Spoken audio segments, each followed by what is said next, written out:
Happiness through curiosity on TRS Clips.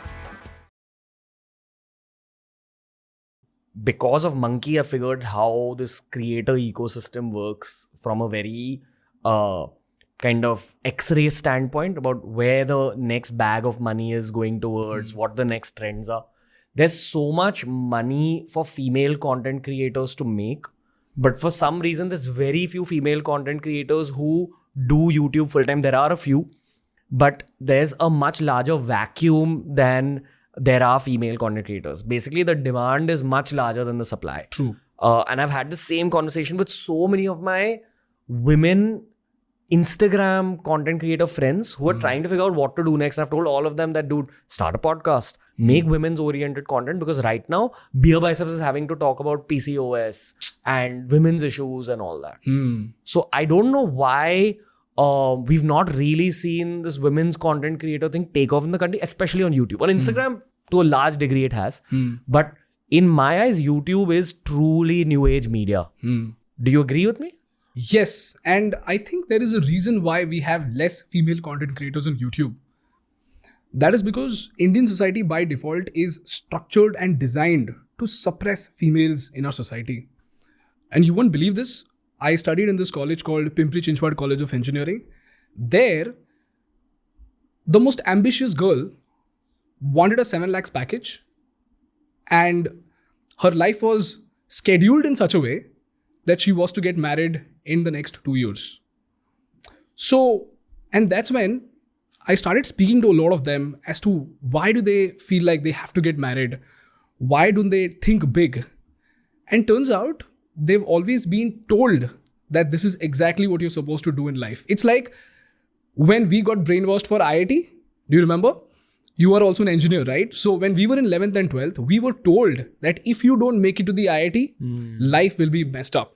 Similarly, these people, they are told certain things in childhood, because of which their brain is just wired to not be ambitious and to have a well-scheduled and very predictable life. Yeah. That is the reason why it's like Shawshank Redemption. When you get into the jail, institutionalized. So the very thought of freedom is scary. And you remember there's this character in Shawshank Redemption who goes out of the jail, but he's not able to catch up with his own freedom, and eventually he commits suicide. That is a representation of what the Indian society has done to women as well as the students in the Indian education system. We don't know what to do with freedom. Freedom is scary to us. Ambition is something that doesn't come naturally to us because we have been educated out of ambition. Yeah. What's your birth year? 1997.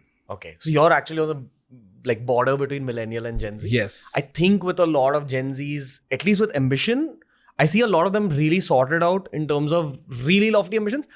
It's half and half. Like some are very, very aggressive about their ambitions in life, and some are just not, they don't give a fuck. At least that's the sense I get. It's half and half. I think that's only in Bombay, bro. You think so? Yeah. Because in Pune, things are completely different. They're still the same. What do you mean they're still the same?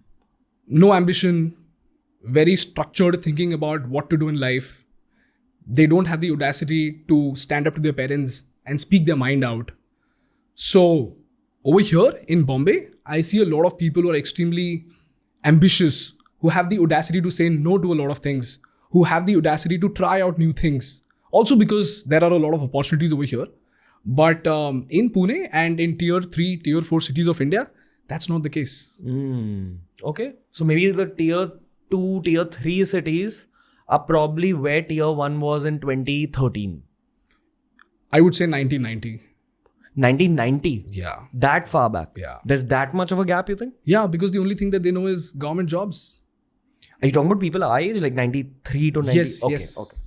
I think I'm talking a little bit more about 99 onwards. Because I think that generation just is very differently wired. No, I'm saying the people who are living in 2023 in these tier 2, tier 3 cities, their mindset is still as good as the people in the 1990s. When liberalization did not happen, right? Or liberalization had just happened. They were just trying to catch up with liberalization. I think the core thought is at some point, if you're truly ambitious, you have to consciously not listen to your parents and society. Absolutely. At that one moment in your life, be a good kid, but just choose not to listen to your parents and society in that one moment of time, and then give it your all after that. Yeah. I know so many people who kind of become rebellious and then the motivation dies out. We've seen that so much over the course of running this whole social media thing, man. Yeah. I tell this all the time that, our parents' intentions might never be wrong, but that doesn't mean their advices will never be wrong. So you have to filter that out. Intention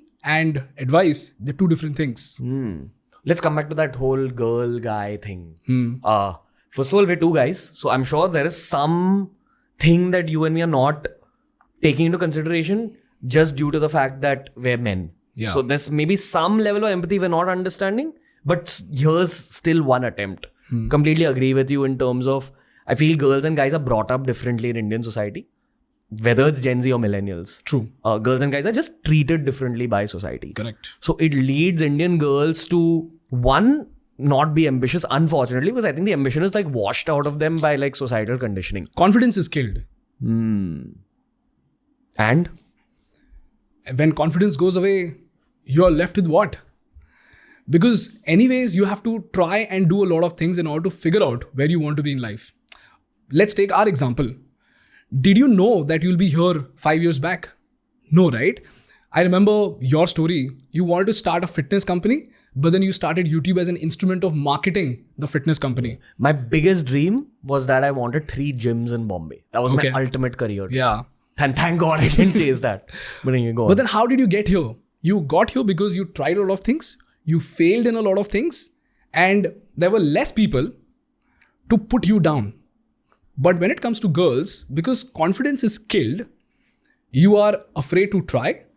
And the first time you fail, you feel like, oh, those people were right. Maybe I shouldn't be doing this. So let me just stick to what my parents say. And that's how I think most girls end up wasting their life. Do you think there's a solution at all? I don't think so, man. Because I don't know about the solution because I'm not that matured enough and I don't have enough data to comment on it because we are 2 brothers in our house and our parents have been extremely liberal. In fact, my mother, because she was not very confident, she instilled confidence in me right from the beginning. She told me that even though today you are following whatever I am saying, tomorrow I might tell you something and you might know more than me. So you should have the audacity to say that you are wrong and I am right, and you should back it up with logic. So my mother always was extremely protective about our confidence, about the way we perceive ourselves. So I would say we've been very lucky because A, we were boys, and 2, we have a great mother. So I don't know how to fix that problem. Yeah. It's actually down to the women leaders, I feel. They True. understand women much more, obviously. I saw Kiran Mazumdar-Shaw's episode with Nikhil Kamath, which is one of my all-time favorite podcasts. And it's, first of all, Nikhil's show is so underrated. I'm sure you watch it as well. Yeah. And secondly, more people generally need to know about Kiran Mazumdar-Shaw's story. More girls especially need to learn her story. Yeah. Have you seen that episode? No. Okay. She basically just takes us through the whole Biocon story. How she began. Okay. So her father used to work in a company that owned Kingfisher. Okay. The Malia family's company.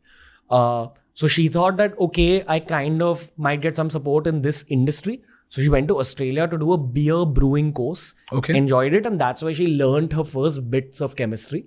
Okay. When she came back to India for a job, they didn't give her a job. Because they said that in the 70s, factory workers wouldn't listen to a woman. So she was distraught, etc., etc. And then she just kind of figured out her pathway, randomly met someone who said that, hey, if you already know this bit about brewing, you might easily learn about enzymes as well. And then kind of nudged her to supply his enzyme making company. Oh. So she would make it in India and then supply him. Some Scottish guy or Irish, I can't remember. And eventually one thing led to another, and then she built out this multi-billion-dollar company over 3-4 decades. Wow. She takes you through the whole 3-4 decade journey in a very calm, collected manner.